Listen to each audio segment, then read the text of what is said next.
wonderful world of Disney.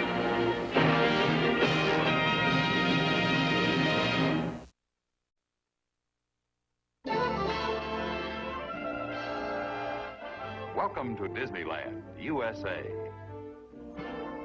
This was all a Disney dream a dozen years ago, a far-out project that was totally unproved. Today, 60 million people have come here from every state in America and from almost every nation around the world. In Town Square on Main Street, many have paused to read the dedication plaque that symbolizes the warm and friendly spirit of Walt Disney's Magic Kingdom. To all who come to this happy place, welcome. Disneyland is your land. Here, age relives fond memories of the past. And here, youth may savor the challenge and promise of the future. Disneyland is dedicated to the ideals, the dreams, and the hard facts that have created America, with the hope that it will be a source of joy and inspiration to all the world. Disneyland grew out of Walt Disney's own feeling that an amusement park should offer more to the entire family. Here was no mere amusement park. Here was a whole new concept in entertainment, where parents and children could have fun together. The touchstone of Disneyland's success has been its concern for people, a wholehearted dedication to the happiness of the people who visit here. Today, Disneyland has established standards of performance unsurpassed in all the world. Yet in the planning and building, there were no standards to follow. Whatever worked became the code. Whatever failed to meet the public need was changed, replaced by a better idea. People and vehicles are constantly in motion at Disneyland. Here, people travel aboard almost every method of transportation man has ever designed. Provocative new ideas, like the first monorail system in the Western Hemisphere, have demonstrated their potential in this practical proving ground.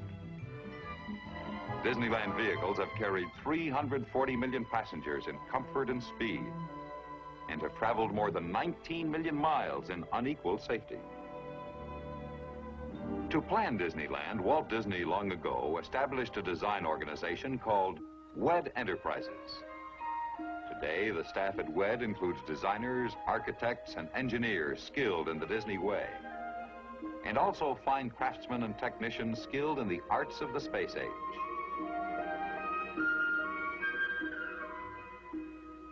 What WED does is called Imagineering, the blending of creative imagination with technical know-how. The talents of WED have gone to work outside Disneyland, too. At the New York World's Fair, 4 of the most popular attractions were Disney shows and corporate exhibits that skillfully welcomed and entertained more than 150,000 people every day.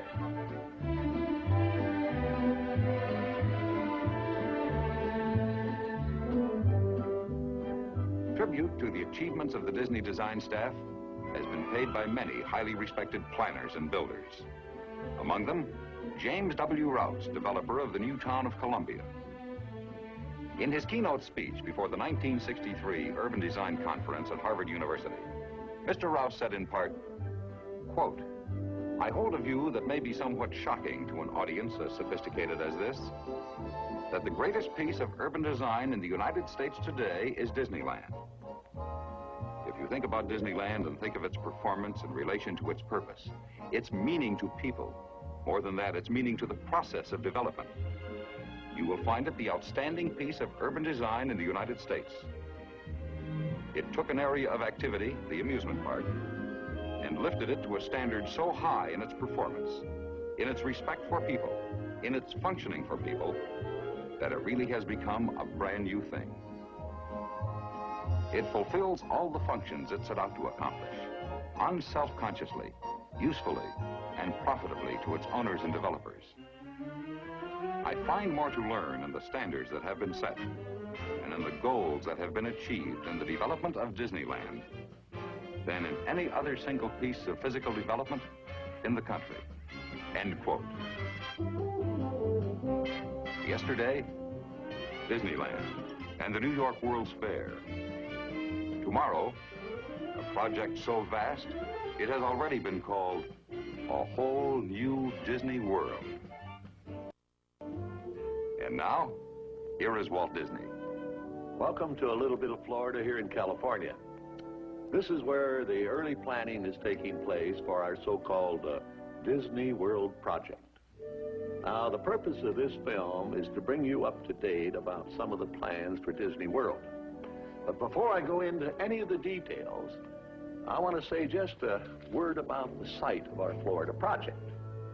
As you can see on this map, we have a perfect location in Florida, almost in the very center of the state.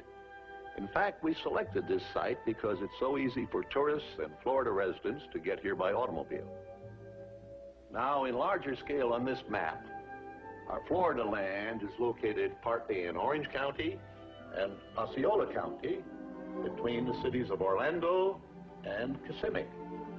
And the important thing is that the Disney World is located just a few miles from the crossing point of Interstate 4 and Sunshine State Parkway, Florida's major highways carrying motors east and west and north and south to the center of the state. The sketches and plans you will see today are simply a starting point, our first overall thinking about Disney World. Everything in this room may change time and time again as we move ahead. But the basic philosophy of what we're planning for Disney World is going to remain very much as it is right now.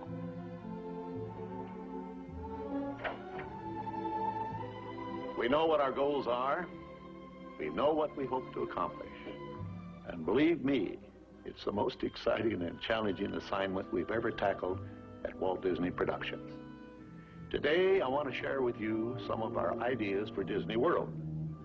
Now, the prologue to this film told you some of the philosophy that made Disneyland in California what it is today.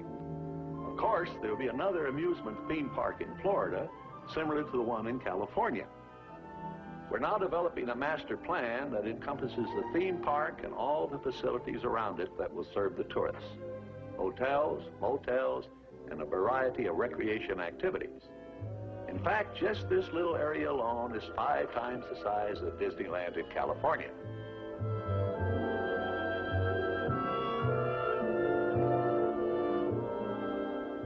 But as you can see on this master plan, the theme park and all the other tourist facilities fill just one small area of our enormous Florida project. According to this scale, I am 6 miles tall. Now that's 12 miles from here up to here, and the whole area encompasses 27,400 acres. That is 43 square miles, twice the size of the island of Manhattan. Now, the area we propose to develop is between the Reedy Creek Swamp and the Bonnet Creek Swamp. So one thing we don't need is a fence to protect us from trespassers. Here in Florida, we have something special we never enjoyed at Disneyland, the blessing of size. There's enough land here to hold all the ideas and plans we could possibly imagine.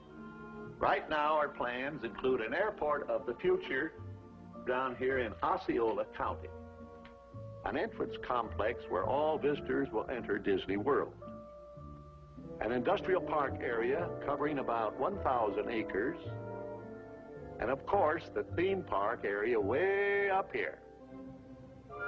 And all these varied activities around the Disney World will be tied together by a high-speed rapid transit system running almost the full length of the property. But the most exciting, the most important part of our Florida project, in fact, the heart of everything we'll be doing in Disney World, will be our experimental prototype city of tomorrow. We call it Epcot, spelled E.P.C.O.T, Experimental Prototype Community of Tomorrow. Here it is in larger scale.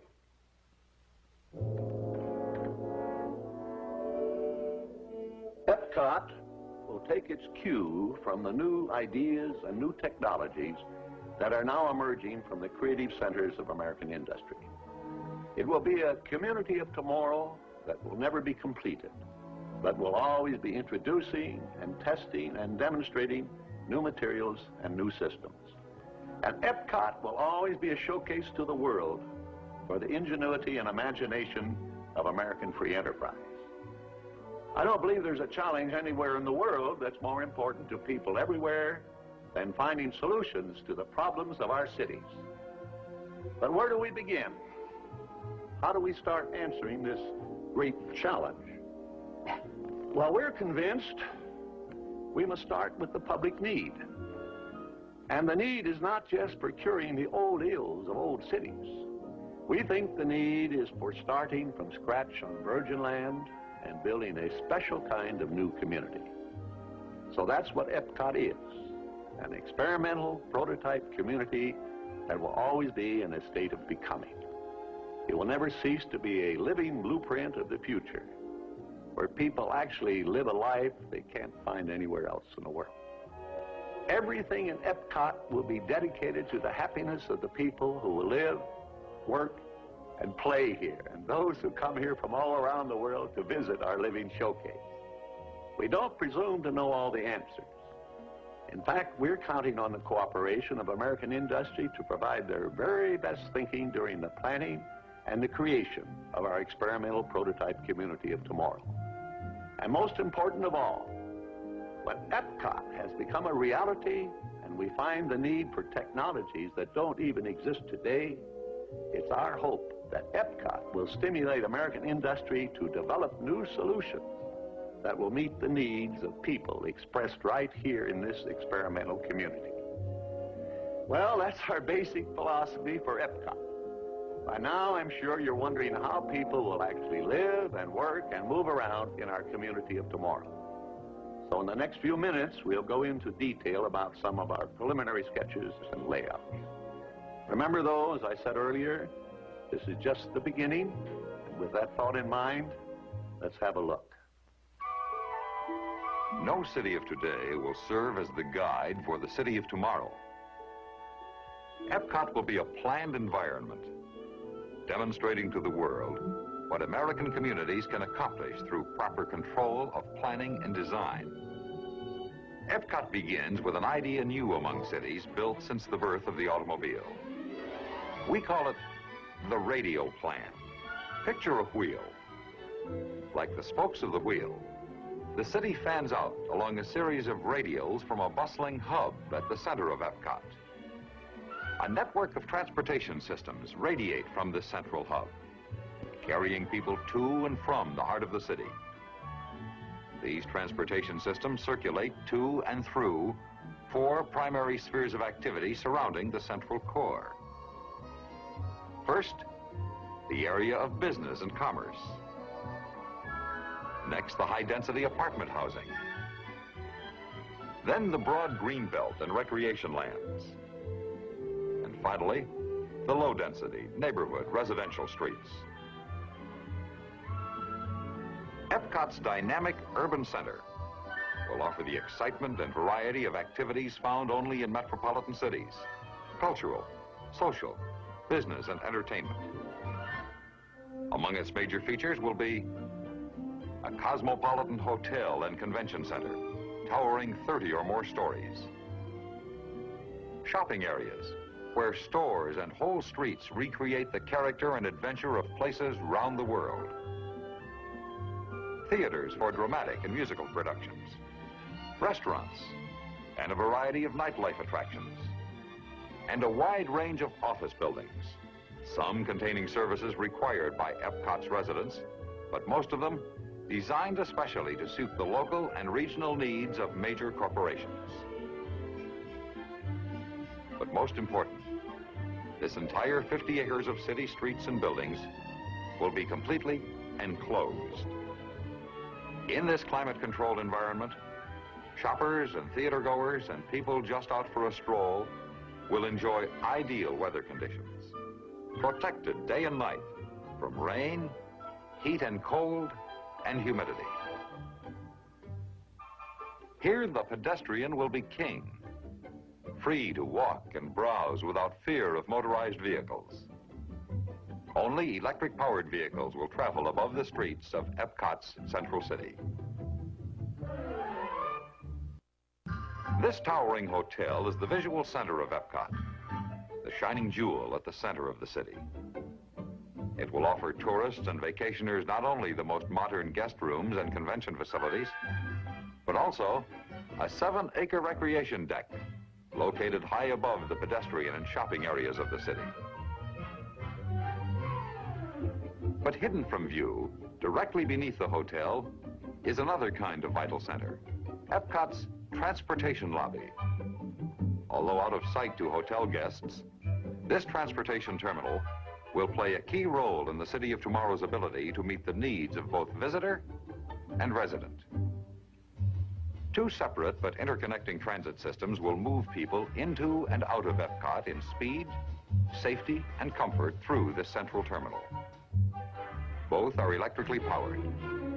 The high-speed monorail for rapid transit over longer distances, and a concept new to the American city for shorter travel distances, the Wedway People Mover. Automobiles and trucks will not be barred from Epcot. In fact, a vast armada of vehicles will continuously flow through the heart of the community, traveling below the pedestrian level on roadways reserved for specific types of vehicles. Let's look at another view of Epcot's transportation hub and see how traffic flows through the heart of the city on 3 separate levels. At the bottom of the stack is the truck route, reserved for supply vehicles. Trucks will have easy access to all loading docks and service elevators for the delivery of commercial goods. The middle level is the automobile throughway, exclusively for cars. Adjacent to the roadway are parking areas for the convenience of hotel guests. For the motorist just driving through, no stoplight will ever slow the constant flow of traffic through the center of Epcot. But automobiles and freeways will not be Epcot's major way of entering and leaving the city. The transportation heartbeat of Epcot will be the 2 electric-powered systems, monorail and Wedway, that radiate to and from the transportation lobby. And the key system in this coordinated network will be the Wedway People Mover. The first People Mover installation is already in daily operation at Disneyland. On peak days, it carries nearly 40,000 passengers. The cars you see here are approximately 5/8 scale, considerably smaller than full-size passenger cars would be for city use. Epcot's People Mover is a silent, all-electric system that never stops running.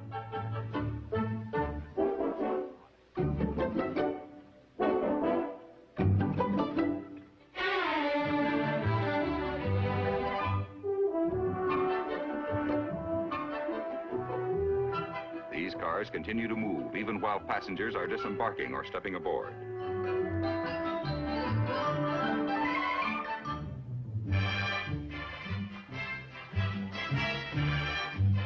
Power is supplied from a series of motors embedded in the track, completely independent of the cars. No single car can ever break down and cause a rush hour traffic jam in Epcot. Because the cars run continuously, there will be no waiting in stations for a Wedway People Mover. The next car is always ready.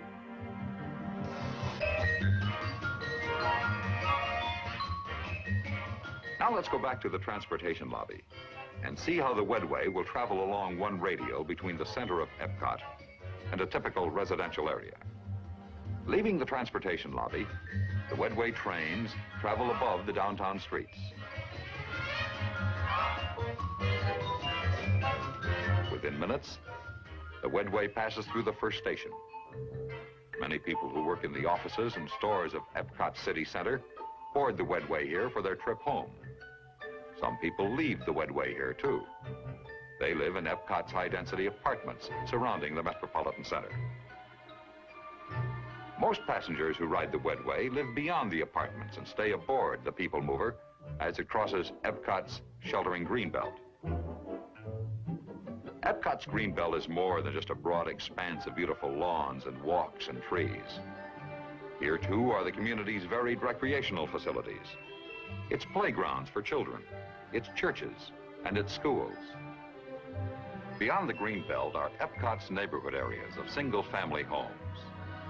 This is one radial neighborhood. Here and throughout the community, residents returning from work or shopping will disembark from the Wedway at stations located conveniently just a few steps from where they live. The homes are located in a wide green area that provides light recreation activities for adults and play areas for children. Circulating through this area are footpaths reserved for pedestrians, electric carts, and bicycles. Children going to and from schools and playgrounds will use these paths, always completely safe and separated from the automobile. The resident leaving home in his automobile will drive down a street reserved for motor vehicles. He then enters a one-way road that circles the city center. This road carries the motorist onto the main thruway connecting Epcot with other points in Disney World and with Florida's nearby network of major highways. But most Epcot residents will drive their automobiles only on weekend pleasure trips. From all over the community, residents going to their jobs converge by Wedway on the center city. Many work downtown in offices, stores, and shops. But most employees go beyond the city core to their jobs. From the transportation lobby, monorail trains carry employees either to the theme park or to Epcot's 1,000-acre industrial park. At this central station in the industrial complex, passengers disembark from the monorail and again board Wedway cars that radiate to each facility. This industrial complex will provide employment for many people who live in Epcot. But it will mean much more, not only for this community, but also for American industry. Here, the Disney staff will work with individual companies to create a showcase of industry at work. In attractive park-like settings, the 6 million people who visit Disney World each year will look behind the scenes at experimental prototype plants, research and development laboratories, and computer centers for major corporations. So this is Epcot, the heart of Disney World. In other parts of the country, a community the size of this prototype could become part of an entire city complex composed of many such communities, planned and built a few miles apart. In Disney World, about 20,000 people will actually live in Epcot. Their homes will be built in ways that permit ease of change, so that new products may continuously be demonstrated. Their schools will welcome new ideas, so that everyone who grows up in Epcot will have skills in pace with today's world.